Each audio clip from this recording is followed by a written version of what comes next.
Hi, hello, good morning. This is Ramesh Kumar Lalkota, Assistant Professor of Botany, MBS Government Arts and Science College Autonomous, Nagar District, Telangana State. In our last class, we saw microsporogenesis, megasporogenesis, and various types of embryo sac developments. Today, in our class, we will see pollination.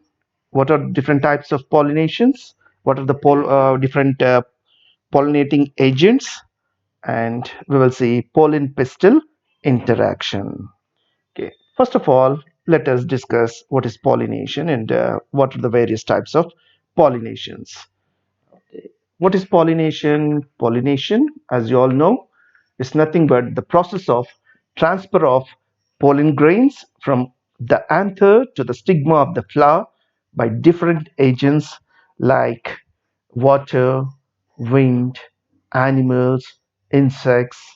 Okay, so this pollination is very important for the fertilization to occur. This pollination is of two types: self-pollination and cross-pollination. What is self-pollination? Self-pollination is nothing but transfer of pollen grains from the anther to the stigma of the same flower. Okay, here you cannot find any variations in genetic material. Whatever the characters are present in the parents, the same characters are seen in the offsprings too. Okay, this is a demerit regarding self-pollination. So all most of the plants, they prefer cross-pollination, even though they are bisexual flowers, but self-pollination they avoid to uh, to bring variations in their offsprings. Okay, so this self-pollination has one merit also. What is that merit? It can hold the vigor whatever present in the parents to many generations. Okay, then cross-pollination. What is cross-pollination? Here the transfer of pollen grains takes place from anther to the stigma of another flower. Okay, another flower, not the same flower. Even though the flowers are bisexual, but the pollen grains of the flower, they won't reach the stigma of the same flower, but they reach different flower. This is known as cross-pollination. This cross-pollination is again of two types. You can see here, that is Zetnogamy and the Xenogamy. Okay, what is Zetnogamy and what is Xenogamy? We will see. Zetnogamy. Zetnogamy, in this type, the pollination takes place between two flowers of the same plant. That is, from pollen grains of one flower of the same plant to the stigma of the uh, another flower of the same plant. Thus, that type of pollination is known as Zetnogamy. Here also you cannot find any variations. Even though it is a cross pollination, but no variations are seen here because the parent has a same genetic structure throughout. So even though the pollination occurs between two different flowers of the same plant, no such variations can be seen. The next one is xenogamy. Xenogamy is nothing but here the transfer of pollen grains takes place between two flowers of different plants of the same species. Different flowers of the same species. And this is the true cross pollination. Here you can observe many changes in the offsprings. Okay, so the plants, they have many mechanisms to prevent self-pollination because most of the plants are bisexual flowers. So to prevent self-pollination, they have some mechanisms. What are different mechanisms to prevent self-pollination? See, the heterostyle, the dichogamy, hercogamy, and self-incompatibility. These are some of the mechanisms to prevent self-pollination. We will see one by one. What is heterostyle? Heterostyle is nothing but uh, the stamens are and stigmas are arranged at different heights. Stamens and stigmas are arranged at different heights because the pollen of the same flower, it cannot reach the stigma of the same flower. Either the stigma may be bigger in or bigger in height than the stamens, or the stamens may be uh, bigger in height than the stigma, so that the pollen of the same flower cannot reach the stigma of the same flower. That is heterostyle, and the example is primula. Okay, the next one is dichogamy. What is dichogamy? Male and female organs, they do not mature at the same time. Okay, while okay, it is of two types again. Dichogamy is of two types. What are the two types? Protandry and Protogyny. Protandry means androecium matures first, then the Gynosium. By the time Gynosium gets mature, the pollen grains may not be available to the stigma of the same flower. Thereby, it prevents self-pollination. The another one is Protogyny. What is Protogyny? Here, Gynosium matures first, then the Androecium. Here, by the time the Androecium gets mature, already fertilization must have been occurred. Okay, so in both the cases, the self-pollination can be prevented. Okay. Then hercogamy. What is hercogamy? In some plants, self-pollination is prevented due to arrangement of male and female reproductive organs, that is androecium and gynosium, at different positions. At See here, at different positions means uh, the stigmas are directed to one direction, and these androecium, that is stamens, are arranged towards the opposite direction, so that the pollen of the stamens cannot reach the stigma of the same flower. And the last one is self incompatibility. Self incompatibility means even though the pollen grains of the same flower may reach the stigma of that flower, but they do not germinate, and pollen tube formation does not take place here. That is self incompatibility. Okay, these are various mechanisms by the bisexual flowers to prevent self pollination. Then how does this pollination occurs? What are different agents to carry out this pollination?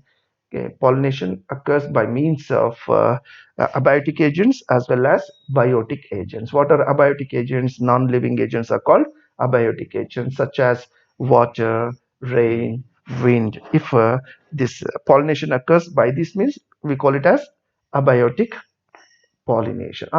Pollination through abiotic agents. Okay, we will see one by one. What is the Animophilly? Animophilly means pollination with the help of air or wind is known as Animophilly. This type of pollination occurs in 10% of angiosperms. These flowers, they lack attractive parts because no need to attract any insects. Pollination takes place through wind or air, so no need to develop any attractive parts. Okay, and these flowers show a large stigma with feathery structures to uh, hold the pollen grains which are present in the air. Okay, so nearly 10% of all the angiosperms, they show anemophily.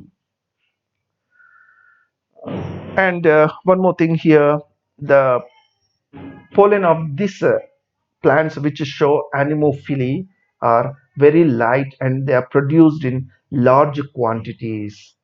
These are smooth and they are dry. The pollen grains are smooth, dry, and light, and they are produced in very large quantities.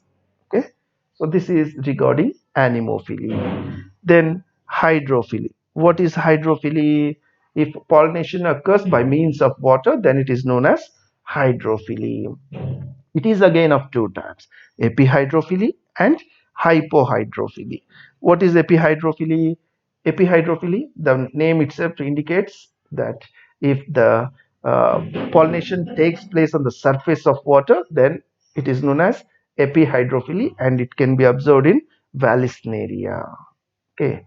Then hypohydrophily. If the pollination occurs inside the water, then we call it as hypohydrophily, and it can be seen in Zostera. Okay. Hmm.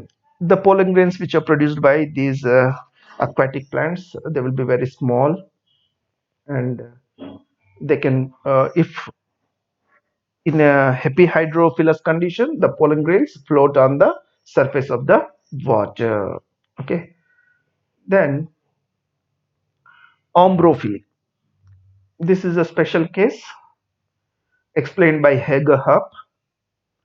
So here what happens in bisexual flowers during rains, the flowers may be filled with rainwater. In this rainwater, the pollen grains float and they reach the stigma of another flower. Okay, so this is known as ambrophily, and it has been observed by Hager in Ranunculus repens. Okay, so these are different abiotic agents. Now we will see what are biotic agents. If the pollinating agents are living organisms, then we call them as biotic agents for pollination. Okay, so uh, most mostly this biopollinating agents are insects, birds, and bats. Hmm? We will see one by one. Ornithophily, this is the pollination by birds. Entomophily, if the pollination occurs by insects, we call it as entomophily. Chiropterophily, if the pollination occurs through bats, then it is chiropterophily. Ornithophily through birds, entomophily through insects, chiropterophily through bats, and malacophily through snails. If the pollination occurs with the help of snails, then it is known as malacophily. So, ornithophily, entomophily, chiropterophily, and malacophily. Pollination through birds, pollination through insects, pollination through bats, and pollination through uh, snails. Okay, these are different types of biotic pollinating agents. And in insects, what are different types of insects?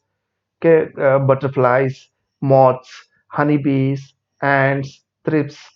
Okay, all these are different types of insects through which this pollination may occur. Okay, so along with this, some squirrels, rodents, and marsupials also help in pollination. Now we will see our next topic, that is pollen pistil interaction. What is pollen pistil interaction?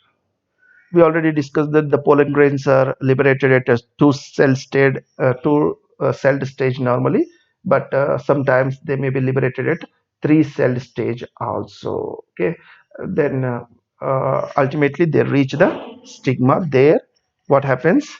They germinate and they reach the ovule and ultimately embryo sac through the style. Okay, so we will see how it occurs. So the mature pollen grains, after liberation, they reach the stigma and the process of fertilization initiates. Okay, so the pollen grains which reaches the stigma, they consume the secretions which are present over the stigma and they get germinated. Then after successful uh, pollination, the male gametes are liberated into the embryo sac. Uh, the whatever processes takes place here, we will see one by one. First, pollination occurs, then adhesion of pollen grain to stigma, then afterwards the selected pollen grains, that is the compatible pollen grains, gets hydrated, and the ones which are incompatible, they will be rejected. Then the selected pollen grains, they germinate and development of pollen tube occurs, then growth of the pollen tube through the style, entry into the ovule, and it ultimately enters into the embryo sac, and there the discharge of pollen male gametes takes place, and there the fertilization occurs. Okay, so all these above events can be considered as pollen pistil interaction. Now we will see one by one.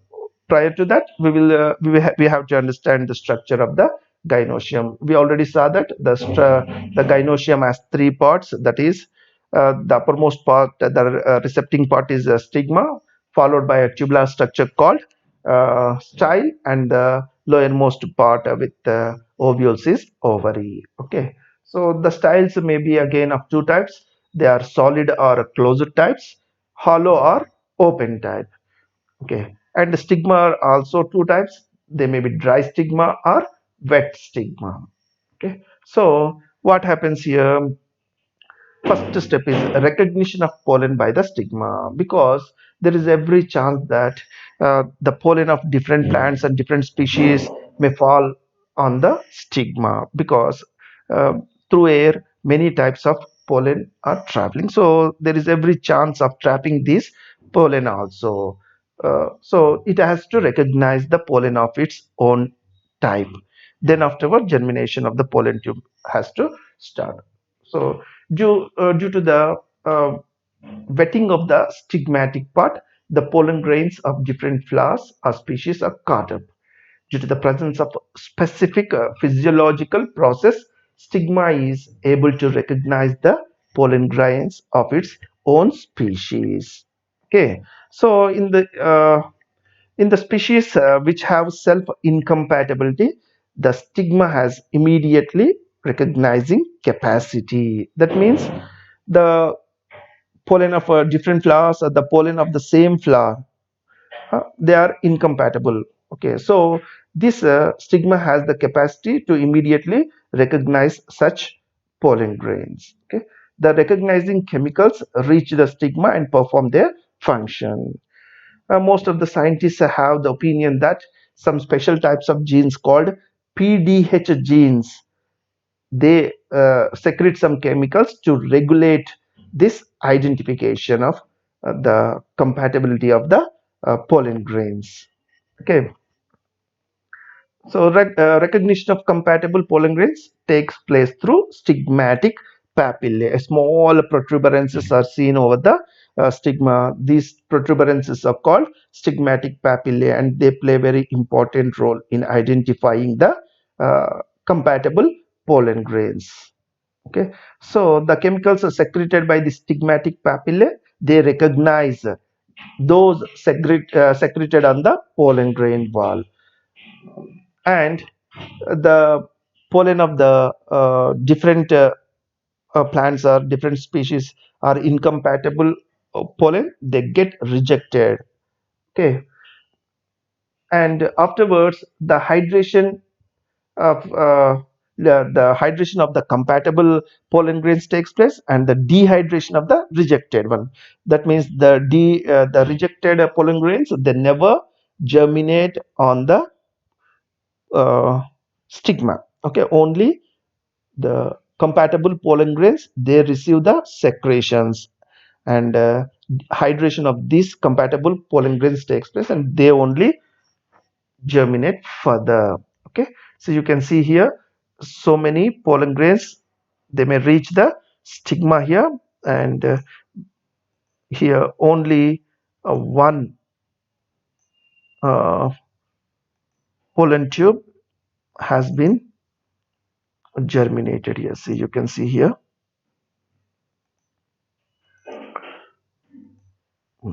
See, only one pollen grain reaches into the embryo sac. All the other pollen grains, they cannot germinate. Even though if they germinate also, that means the pollen grains of the same species, they may germinate to some extent, but only one pollen tube ultimately reaches the embryo sac. So this is the stigma, this is the style, and this is the ovary. Okay. Then what happens next? Here, uh, for recognition process, it has been identified that 14 different types of proteins will be uh, secreted by this stigma. Okay. Mm. And in Arabidopsis, a special type of amino acid called tryptophan secretion on the wall of the pollen grain is observed, and it is helpful in the pollen stigmatic interaction. Okay, so in transgenic plants such as Petunia hybrida, it is found that pollen grains fail to germinate due to the presence of a flavonoid. On the other hand, these flavonoids are not found in wild petunia plant. So the exudates of this wild petunia plant, when they are used here, it produces the pollen tube. That is, the incompatibility can be overcome by using some flavonoids which contain glucose and lactose. That is, the self incompatibility can be prevented by using glucose or lactose. Hmm.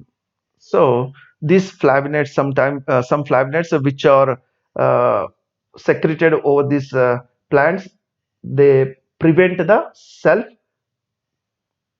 germination of the pollen grains of the same plant. Okay, so such type of incompatibility can be overcome by uh, providing glucose or lactose to prevent this self incompatibility. Next, germination of pollen grain and entry of the pollen tube into the stigma, style, and ovule. It is known that after the deposition of the pollen grain on the stigma, it becomes activated, and the stored RNA, protein, and the bioactive molecules combine together and stimulate the germination of the pollen grain. Growth of the pollen tube and entry of pollen tube into the stylar and ovular tissues. Okay, so in this process, first of all, the pollen grain which are self compatible are to be hydrated first. Okay, so the intensity of adherence of these pollen grains on the stigma is high or low depending upon the ornamentation of the pollen wall. If they are highly ornamented, then the degree of adherence will be great, and if they are less ornamented, the degree of attachment will be low. Okay, then the during the first stage, exchange of signals takes place between pollen grain and the stigma, and in the second stage, a fold is formed towards inner side of the colpus or pore of the intine wall. We already discussed that there are certain regions where the uh, exine wall is not there, and very thin parts are there. These regions are called germ pores, and through these germ pores the germination of the pollen tube occurs. Okay. Then the growth of the pollen tube. The biomolecules which are present on the stigma are helpful as inductors in the growth of the pollen tube. In the wet stigma, growth of the pollen tube shows variations. Okay. So during the growth of the pollen tube, only its a tip. See, this is the tip region.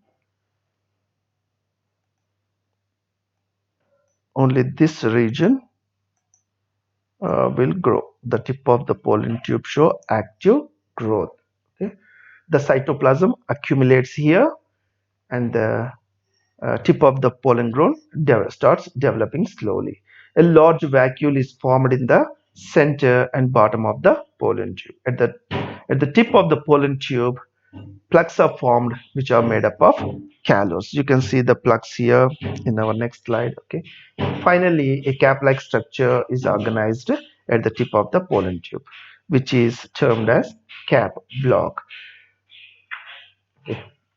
So path of the pollen tube, after germination of the pollen tube, it has to be developed. Okay, so we will see what happens next. See, these are different callus plugs which are formed in the way of the pollen tube.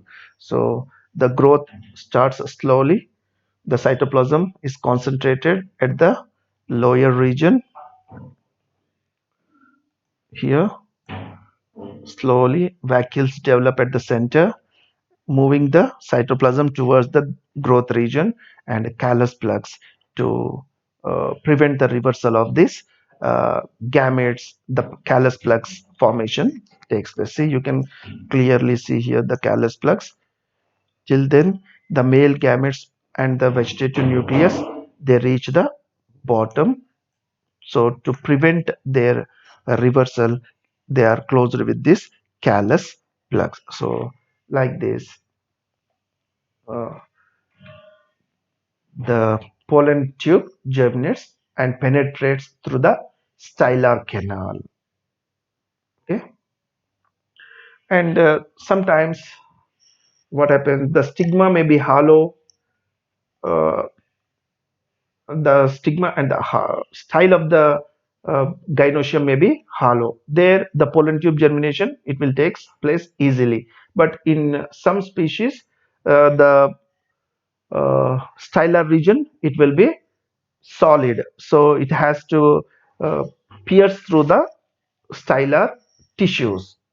Okay, so two types of pollen that stylar regions are seen. One may be hollow and the other solid. In hollow type, they can easily germinate, but in solid types, it has to pierce through the tissue of the style, and ultimately it reaches the ovules. Okay, so the finally the pollen tube reaches the ovule and penetrates into the embryo sac. It is believed that the entire process takes place through signals and transfers between the male and female tissues. Generally, the pollen tubes are always attracted towards ovules and travel towards the embryo sac. Okay? This is how this pollen tube reaches the embryo sac. Again, here you can see. Okay, so ultimately they reach the uh, pollen sac, this embryo sac, and there the discharge of the gametes takes place. Two male gametes enter into the embryo sac, and this may occur either through porogamy, mesogamy, or chalazogamy. What is porogamy? If the pollen tube enters through the micropyle, then it is called porogamy. If the pollen tube enters through callus region, then it is called mesogamy. And if the pollen tube enters through the uh, callus, then it is chalazogamy. If it enters through the integuments, then it is called as mesogamy. So in either of the way, the pollen tube enters into the ovule and it ultimately reaches the embryo sac, where discharge of two male gametes takes place, and these two male gametes, one of which fuses with the egg cell, that is female gamete, and this process is known as syngamy, and a diploid zygote formation takes place. And the other male gamete which is released into the embryo sac, it moves to secondary nucleus, and there it fuses with the diploid secondary nucleus, resulting in the formation of a triploid primary endosperm nucleus. In our next class, we will see fertilization and uh, everything else. Okay, so this is about today's class.